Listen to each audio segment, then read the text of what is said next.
오늘 말씀 제목 뭐라고 되어 있나요? 같이 한번 읽어볼까요? 시작. 건강한 교회로 가는 길. 건강한 교회로 가는 길. 바울이 디모데전서를 쓴 목적이 바로 거기에 있습니다. 에베소 교회가 건강한 교회가 되기를 바라는 것. 그래서 그것을 소망하면서 디모데에게 쓴 편지가 디모데 전 후서이고요. 오늘 본문은 특별히 그 건강한 교회로 가는 길에 정말 중요한 것을, 핵심을 짚고 있는 본문입니다. 그래서 오늘 본문을 통해서 우리는 건강한 교회로 가는 길에 대해서 살펴볼 텐데, 여러분은 어떻게 생각하십니까? 여러분이 생각하시는 건강한 교회는 어떤 것입니까? 그리고 바울이, 성경이 말하는 건강한 교회는 어떤 것일까요? 오늘 말씀을 들으시면서 여러분이 생각한 것과 성경이 말하는 바가 얼마나 일치하는지 한번 비교해 보시고, 또 그래서 이 건강한 교회가 무엇인지를 알아가면서 어떻게 하면 우리가 건강한 교회가 되는 길로 갈 수 있을지를 깊이 생각하는 시간이 되었으면 좋겠습니다. 건강한 교회가 무엇인지를 알기 위해서는 먼저는 교회가 무엇인지를 알아야겠죠. 그리고 교회가 무엇인지를 알기 위해서는 교회가 어떤 원리로 돌아가는지를 알아야 할 것입니다. 그리고 나서 진짜 건강한 것이 무엇인지를 살펴보면, 이제 이것들을 싹 종합해 보면 어떤 게 나오겠습니까? 오늘 제목, 건강한 교회로 가는 길이 무엇인지가 우리 앞에 드러나게 될 것이고, 우리는 그것을 엿볼 수 있게 될 것입니다. 오늘 말씀을 그렇게 한번 나누어 가보겠습니다. 교회는 무엇인가? 그리고 교회는 어떤 원리로 돌아가는가? 우리가 디모데전서 앞에서부터 쭉 살펴보면서 느끼셨을 겁니다. 교회는 이런 식으로 돌아가고, 교회는 이런 직분이 있고, 이 직분자들은 무엇을 감당하고, 이 직분자들은 어떤 자질을 갖춰야 되고, 또 그것이 어떤 방향성을 갖춰야 되는지 우리가 함께 나누면서 교회가 이러한 것이구나 라는 것이 어느 정도는 여러분의 이 머리와 여러분들의 가슴에 남았을 것이라 생각을 합니다. 그 중에서 우리가 분명히 기억해야 될 것은 무엇인가 하면, 교회는 예수 그리스도를 머리로 모신 한 몸이라는 사실입니다. 그런데 이것을 아는 것이 중요합니다. 이게 여러분들이 다 아시는 얘기지만 이것을 여러분들이 깊이 생각해 보는 것이 굉장히 중요합니다. 왜냐하면 죄 없으신 예수님이 타락한 우리의 머리가 되신다. 그리고 죄인인 우리가 하나님이신 예수 그리스도의 몸이 된다? 이건요, 있을 수 없는 일이 우리에게 일어난 겁니다. 우리의 힘과 노력과 조건으로는 절대 얻을 수 없는 것을 우리가 얻은 것입니다. 피조물이 창조주의 몸이 되었다니요. 이거는 기적입니다. 이게 우리가 받은 가장 큰 복인 거죠. 그러니까 사실 이것을 깊이 묵상하면 묵상할수록 우리가 무엇을 알게 되냐면은, 우리가 천원교회로 모이고 천원교회로 살아가는 것, 이거 자체가 이미 큰 복이구나 라는 것을 깨닫게 되는 것입니다. 그런데 어떻죠? 우리에게 그 감흥이 없죠. 그 감격이 많이 떨어져 있죠. 왜 그럴까요? 그래서 우리가 아직도 교회에 대해서 제대로 이해하지 못했고, 우리가 한 몸이라는 이 그리스도의 몸이라는 이 교회를 제대로 누리지 못하고 있기 때문일 것입니다. 사실 예수 그리스도가 이 교회의 머리이시고 우리의 머리이시라는 사실은 우리가 금방 받아들입니다. 그렇지, 이 교회의 머리가 예수님이시지. 예수님이 이 교회를 세우셨고 예수님이 머리가 되시니까 이 교회가 이렇게 보호받고 지켜지는 거지. 그것은 우리가 너무나도 쉽게 받아들이고 잘 이해를 하는 편입니다. 그런데 우리가 받아들이지 못하는 부분이 뭐냐면, 그 몸된 우리, 이 교회된 우리가, 우리 한 사람 한 사람이 그리스도의 몸, 한 몸이라는 이 사실을 우리가 제대로 이해하지 못하고 쉽게 받아들이지 못하고 경험하지 못한다는 것, 바로 거기에서 우리가 이 교회됨의 복을 잘 누리지 못하고 있는 것이죠. 그리고 우리가 그렇게 한 몸이라는 것을 잘 누리지 못하는 이유는 어디에 있습니까? 네, 우리가 너무 다르거든요. 다. 그렇지 않습니까? 우리 어르신들 계시죠? 우리 어르신들만 모였는데도 서로 다르시죠? 너무 다르다. 저 사람과 나는 너무 다르다 느끼시죠? 그런데 우리 어르신들 막 70, 80, 우리 90세 분도 계시죠? 그런 분들과 20, 30대 청년들이다 그러면 뭐가 느껴질까요? 세대 차이가 확 느껴지겠죠. 근데 그건 너무 당연한 것 같아요. 그죠? 20, 30년 살아온 사람과 또 8, 90년을 살아온 7, 8, 90년을 살아온 이 분들과는 세대 차이가 날 수밖에 없는 것 같아요.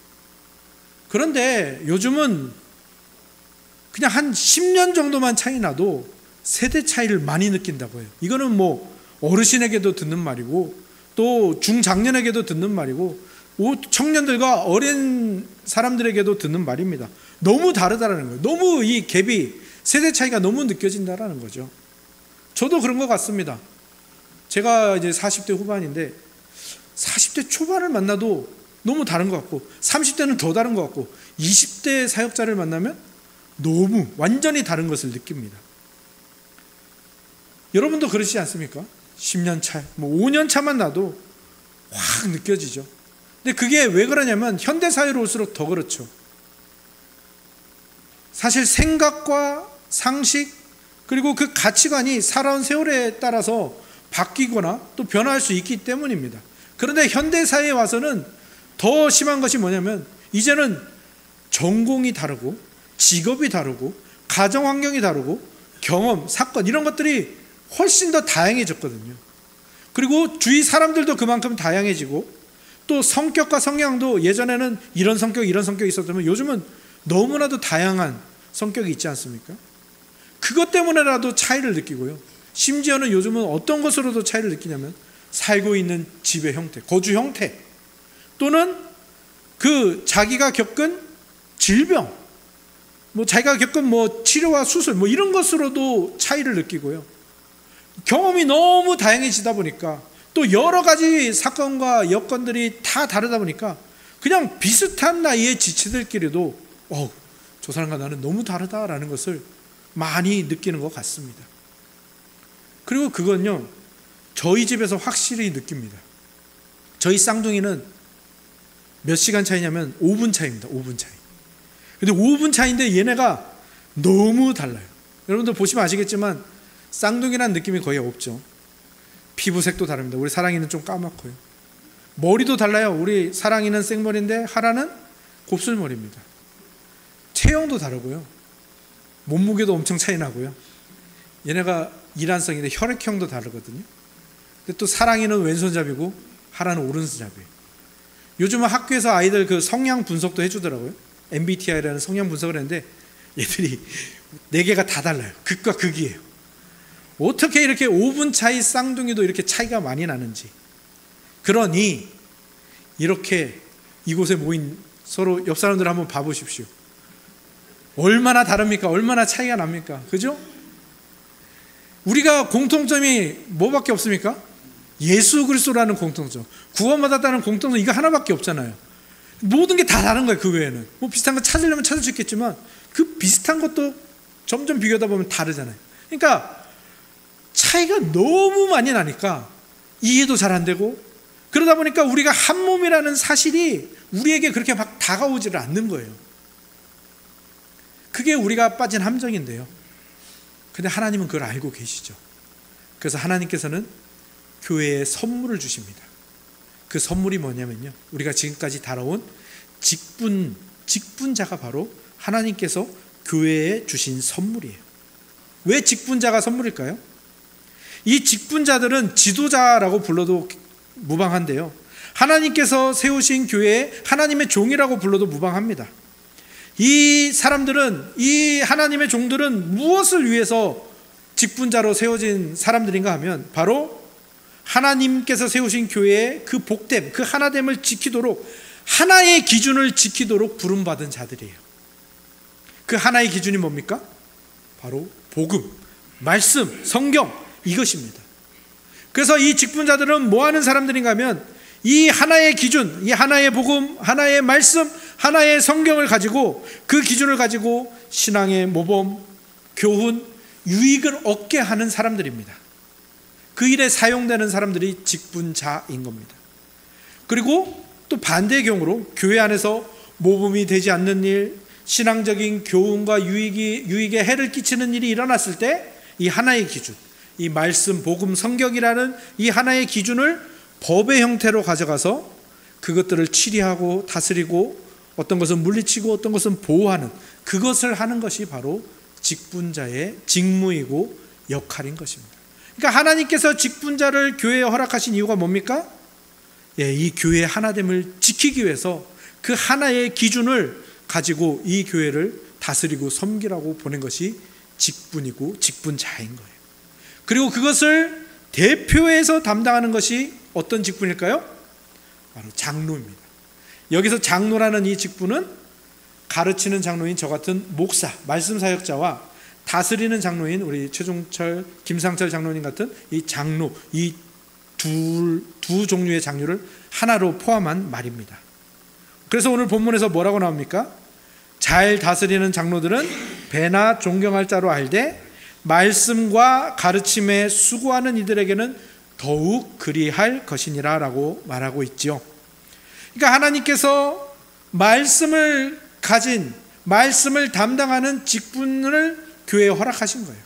그리고 이 장로, 목사와 장로가 특별히 이 말씀을 가지고 가르치고 다스리는 이것을 대표하고 있지만 다른 직분도 말씀을 위해서 존재하는 겁니다. 집사는요, 장로가 말씀으로 가르치고 다스리는 일을 잘하도록 다른 제반 업무들을 하는 것이고요. 권사는 그 목사와 장로가 말씀으로 가르치고 다스리는 일을 잘하도록 다른 이들을 위해서 기도하고 돌보는 일을 하는 거예요. 그러니까 모든 직분이 다 어디에 맞춰져 있습니까? 하나님의 이 말씀, 이 복음, 이것을 가지고 교회를 다스리는 이 일에 맞춰져 있는 거예요. 그러니까 이 직분의 그 구성과 직무를 보면 무엇을 알 수 있습니까? 하나님이 교회에 은혜를 어떻게 주시는지, 그리고 우리 한 사람 한 사람에게 복을 어떻게 주시는지, 그리고 하나님이 교회에 어떤 목적을 가지고 계신지가 분명하게 드러나는 겁니다. 하나님께서 교회의 직분자를 허락하셔서 그 장로와 집사로 대표되는 직분자의 중심에 복음, 말씀이 자리 잡고, 가르치는 장로는 말씀을 직접 선포하고 가르치는 것으로, 다스리는 장로는 그 말씀으로 교회를 치리하고 다스리는 것으로, 집사는 교회의 말씀이 잘 전해지도록 여러 가지 임무를 감당하고, 권사는 그것을 위해서 더 기도하고 다른 사람들을 돌보는 일을, 그래서 이 모든 것들을 통해서 말씀으로 성도들을 온전히 세워가고, 말씀으로 인해서 한 성도가 어떻게 아름답게 세워지는지, 또 어떻게 영광스러워지는지, 어떻게 자라가는지, 그것을 보이시기 위해서 하나님이 교회를 허락하셨고 교회의 직분을 허락하셨다라는 것, 교회가 이렇게 돌아간다라는 것을 우리가 분명히 알고 있어야 합니다. 그리고 모든 직분이 다 특별하고 동등하지만 특히 이 한 교회에 말씀 사역자가 세워지는 일은요, 하나님이 교회를 얼마나 사랑하시고 또 하나님이 교회를 얼마나 직접적으로 다스리고 개입하고 계시는지를 보여주는 놀라운 일입니다. 사실 제가 말씀 사역자니까 제 말로 이렇게 하는 것이 좀 남사스럽긴 하지만 그래도 교회가 돌아가는 이 원리를 우리가 알아야 되잖아요. 하나님께서 교회에 말씀 사역자를 세우신다라는 건요, 하나님이 교회에 대해서 얼마나 진심인지를 보여주는 것입니다. 이 말씀을 가르치는 일에 전념하는 장로, 설교하고 가르치는 장로를 목사라고 한다고 했죠. 이 목사는 이 하나님의 일하심에 전격적으로 투입되는 직분자예요. 그래서 이 목사라는 직분자는 다른 직분자와 다르게 생업을 포기하는 거예요. 그래서 생업을 포기하고 이 말씀을 연구하고 가르치고 목양하는 이 일에만 전념을 하게 됩니다. 그리고 다른 교우들이 십시일반해서 이 목사의 생활비를 책임을 지는 거예요. 말씀 사역자들의 생활비를 책임을 지는 겁니다. 하나님이 특별하게 이렇게 하신 이유가 뭐겠습니까? 목사는 말씀에 목숨을 건 자이고 이 교회도 말씀에 목숨을 걸었고 이 말씀이 유일한 기준이며 하나님이 주신 이 하나님의 복을 지키는 하나의 그 유일한 기준이라는 것을 분명히 알게 하시는 겁니다. 그래서 목사는 자신을 말씀 사역자로 세운 교회에 유익을 주고자 하는 그 하나님의 뜻을 잘 전달하기 위해서 말씀을 잘 이해하려고, 말씀을 잘 파악하려고 연구하고 노력하고 또 이 설교를 작성하며 그 일에 전념하는 것이죠. 그런데 그것이 우리나라 교회에 들어오면서 약간의 오해가 생겼어요. 어떤 오해가 생겼냐면, 그래서 말씀 사역자가 생업을 안 하니까 말씀 사역자, 이 목사라는 직분은 그냥 성직자로 이렇게 딱 빼버리는 거예요. 아닙니다. 모든 직분자는 동등한 겁니다. 그리고 이 성직자로 딱 빼버리는 이유는 뭡니까? 아직도 이 한몸됨을 제대로 이해하지 못하는 거예요. 많은 경우에 성도들이 말씀 사역자와 자신이 이렇게 하나로 연결되어 있다는 것을 잘 못 누려요. 그리고 잘 이해하지 못합니다. 그래서 어떻게 합니까? 나는 그냥 성도지.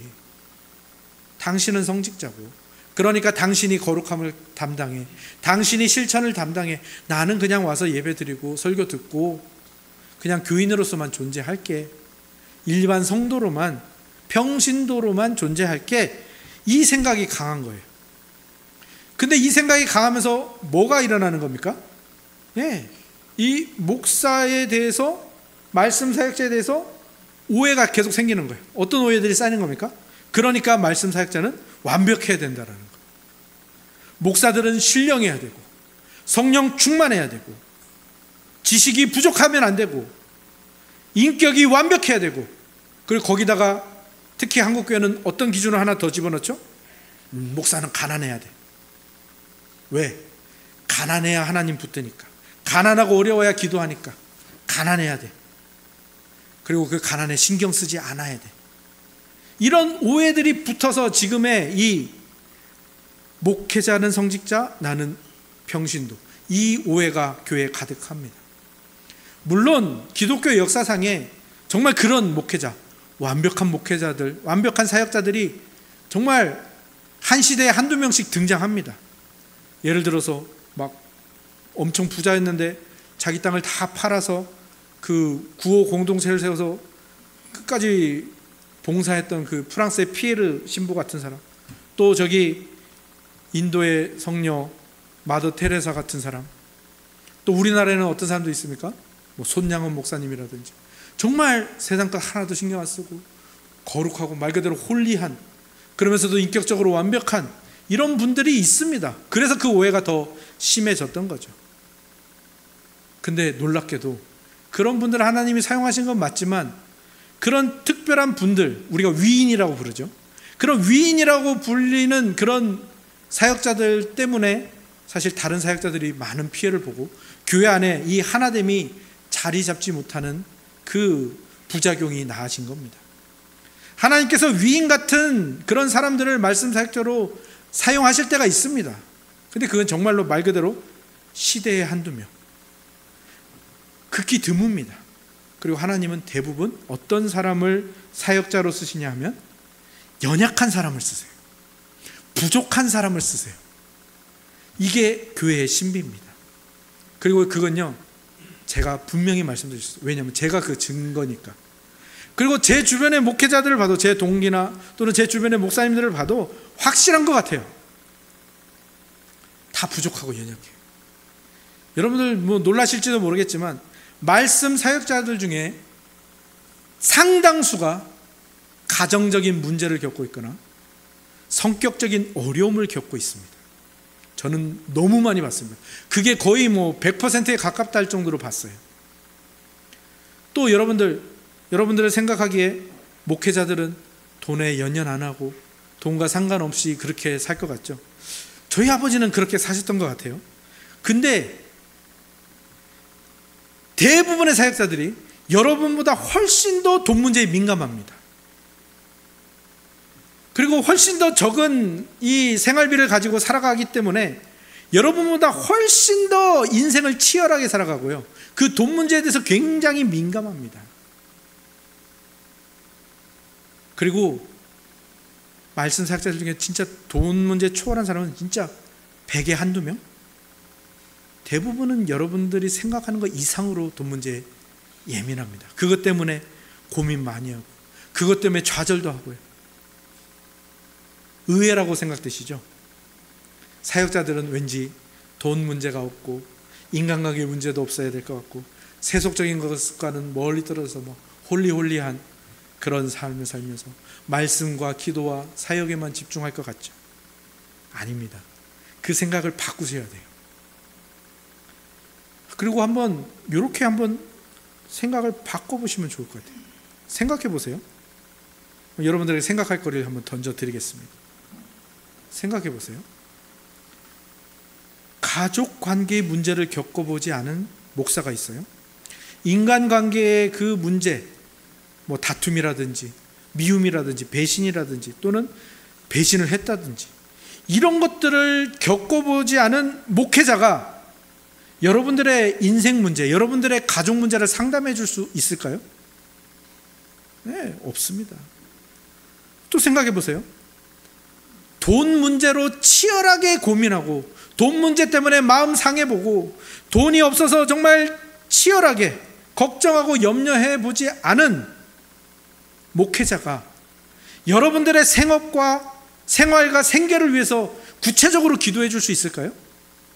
없을 거라고 봅니다, 저는. 그리고요, 거룩하지 못하고 부족하고 자주 넘어지는 부분이 있는 목회자, 그 목회자가 그리고 그것을 가지고 치열하게 고민하고 많이 넘어져 본 그 목회자가 여러분의 인생과 여러분들의 신앙을 위해서 진짜로 구체적으로 진짜로 세심하게 기도해 줄 수 있다, 그리고 상담해 줄 수 있다라는 그 사실을 여러분 꼭 기억하셔야 됩니다. 그것이 헨리 나우엔이라는 사람이 뭐라고 불렸냐면요, 상처 입은 치유자라고 불렀어요. 상처 입은 치유자가 어떤 뜻입니까? 그 상처를 입어본 사람이 그 상처를 당한 사람을 보듬어 주고 이해할 수 있다라는 겁니다. 하나의 상처도 없고 하나의 고민도 없고 그 상처로 인한 아픔과 염려가 하나도 없어 본 사람들은 결코 다른 사람을 치유할 수 없고 다른 사람을 공감할 수 없다라는 겁니다. 그리고 그건요, 제가 정말 뼈저리게 경험했습니다. 하나님께서 저에게 5년 전에 대장암을 허락하셨어요. 대장암이 발병됐을 때 처음에 굉장히 좌절이 됐죠. 그리고 5년 전에 그 대장암 있는 부분을, 대장을 절제하는 수술을 제가 받았잖아요. 그리고 계속 지금 몇 년 동안 막 수십 번의 검사를 받으면서, 검사와 검진을 받으면서 제가 이번 달에 병원을 갔더니 저를 수술해 준 의사가 이렇게 말하더라고요. 5년간 이상이 없었으니까 잘하셨고 올해 말에 마지막 검사 합시다.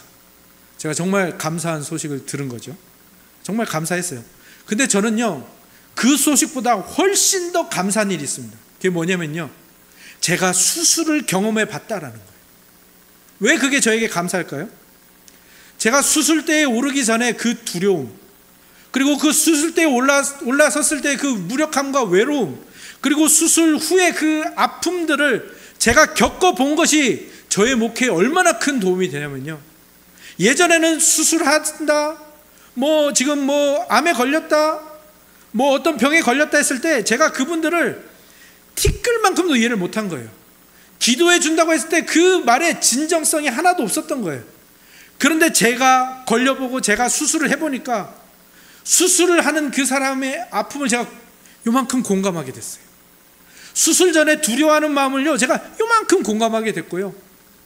그리고 수술 후에도 여전히 재발할까봐 걱정하고 스트레스 받는 그 마음을 제가 요만큼 이해하게 됐다고요.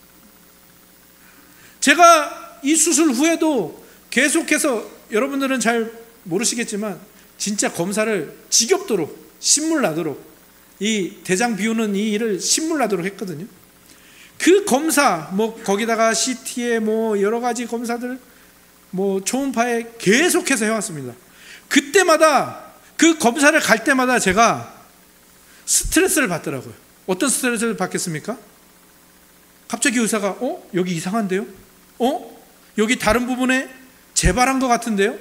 암이 전이된 것 같습니다. 제가 이 말을 들을까봐 검사 때마다, 검진 때마다, 의사를 만날 때마다 얼마나 걱정하며 스트레스를 받았는지 나중에 제가 알았거든요. 제가 그걸 경험해 보니까 지금 우리 교회에도 암 걸리셨다가 지금 회복 중이고 지금 그 이후의 삶을 사시는 분들이 계세요. 그분들의 마음을 제가 조금 이해하게 되는 거예요. 제가 매일매일 한 주먹씩 약을 먹는데요, 그 어르신들 보따리 그 약 타러 가고 매일 그 시간에 맞춰서 약을 먹는, 그걸 제가 이제 조금 이해하게 된 겁니다. 제가 아프지 않았다면, 제가 수술해 보지 않았다면, 제가 그 약을 먹고 검사받고 검진하는 일, 그 스트레스 받는 일을 해보지 않았다면 저는 아마 그분들의 마음을 하나도 이해 못했을 거예요. 그래서 너무 감사합니다.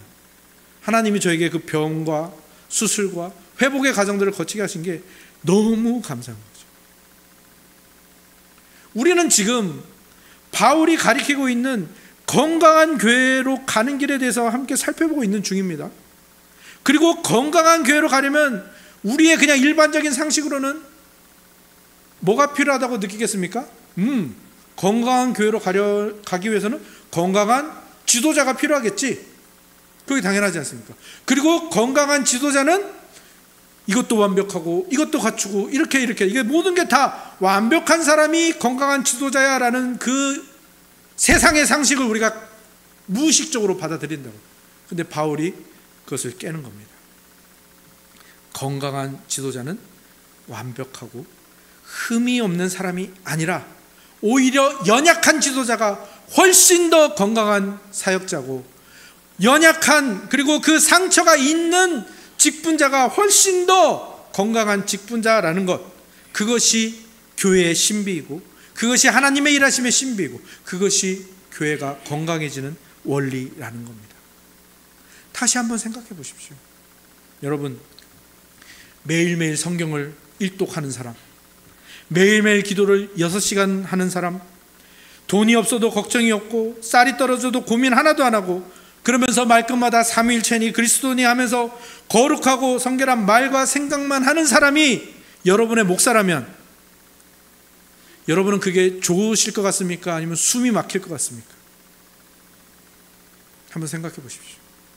그리고 그런 목사에게 여러분이 여러분의 그 깊은 고민, 세상과 직장에서 치열하게 싸우는 것, 그리고 성경을 통해서 보자면 내 고민은 너무 유치하고 사소한 것 같은데, 그런 것들을 그런 목회자에게 여러분 털어놓을 수 있으시겠습니까? 그리고 그렇게 홀리홀리하고 완벽한 그 흠이 하나도 없는 그 목사에게서 여러분의 삶을 관통하는 설교나 가르침이 나올 수 있을 것 같습니까? 우리의 시각을 완전히 바꿔야 합니다. 물론 인격적으로 완벽하고 훌륭한 목회자가 있을 수도 있을 겁니다. 유능하고 박학다식한 목회자들이 있고요, 하는 일마다 잘 되는 목회자들도 있고요, 손만 대도 병이 낫는 그런 분이 있는지 잘 모르겠어요. 축복만 하면 기적이 일어나고 뭐 있다고는 하는데 믿을 수는 없지만, 그리고 외치는 것마다 다 이루어지는 목회자 존재하지도 않겠지만, 제가 그런 분들이 있다면 그런 분들 제가 막 정죄하고자 하는 이야기는 아닙니다. 하나님이 그분은 그렇게 쓰는 겁니다. 그리고 훌륭한 목사님들이 많죠. 제가 그분들을 도매급으로 다 넘겨버리려고 하는 것도 아닙니다. 그렇게 쓰이는 분들이 있어요. 그런데 하나님께서는 대부분의 경우에, 많은 경우에 연약한 지도자, 연약한 직분자, 연약한 목회자를 여러분에게 보내신다는 겁니다. 왜요? 그래야 하나님이 여러분에게 깨닫게 하는 것을 깨달을 수 있거든요. 인간이 얼마나 못난 존재인지, 얼마나 연약한 존재인지, 얼마나 고민을 많이 해야 되는지, 얼마나 많이 울어야 하는 존재인지를 그래야 우리가 알 수 있거든요. 하나님은 그것을 보여주기 위해서 연약한 이들을 하나님의 일꾼으로 삼으신다고요. 연약하고 부족한 사람을 목회자로 세우시는 이유는 그 연약함과 부족함을 가지고 성도들의 연약함, 성도들의 부족함을 공감하라는 것, 그리고 그것을 통해서 서로가 서로에게 도움을 주고 서로가 서로에게 그 틈과 공간을 내어주고 자리를 내어주고 비빌 언덕이 되어주는 그것을 하나님이 원하신다니까요. 그래야 하나가 되거든요. 하나님이 교회를 하나로 만드시는 방법은 갑자기 하나님께서 교회에 막 기적을 베푸셔가지고 야 이거 봤지? 너네 이 기적을 중심으로 하나가 돼. 또는 막 병을 낫게 한 다음에 봤지? 이 치유의 능력을 중심으로 하나가 돼. 또 갑자기 막 물질적인 복을 막 쏟아주시면서 자, 이 물질적인 복으로 하나가 돼. 그렇게 하지 않으신다고. 하나님은 교회를 하나로 만들 때 어떻게 하십니까? 사람을 통해서 하신다. 하나님께서 교회에 복을 주실 때 어떻게 하신다고요? 연약한 사람을 보내신다고요. 이게 교회가 돌아가는 원리예요. 그리고 그런 연약한 목회자가 이 교회에 보내지면 이제 직분자들도 연약할 거 아니에요. 직분자들도 연약하고 성도들도 연약하고 이 목회자, 직분자, 성도들이 함께 채워가는 겁니다. 그 모자란 부분을. 이 사람이 못하면 내가 하고 내가 못하면 저 사람이 하고 그렇게 서로가 서로에게 도움이 되고 서로가 서로를 채워주고 서로가 서로에게 그 살아가는 이유가 되고 서로가 서로를 선물로 받는 이것이 진정한 건강함입니다. 이런 교회가 건강한 교회인 것입니다. 여러분은 어떤 병이 제일 심각하고 어떤 병이 제일 무서우십니까? 많은 분들은 치매가 제일 무서운 병 같아요. 또 어떤 분들은 암이 제일 무서운 병 같아요. 아니면 어떤 분들은 에이즈나 여러 가지 생각하실 거예요. 코로나 때 심하게 겪으시면 코로나가 너무 무섭고 심각한 병이던데요. 진짜 코로나 때 정말 심각했죠. 근데 저는요, 제가 생각할 때 제일 심각하고 무서운 병은요, 자기 몸이 자기를 공격하는 거, 자기 면역이 자기 몸을 공격하는, 저는 그 병이 제일 심각한 병이라고 생각해요. 그걸 자가 면역 질환이라고 하거든요.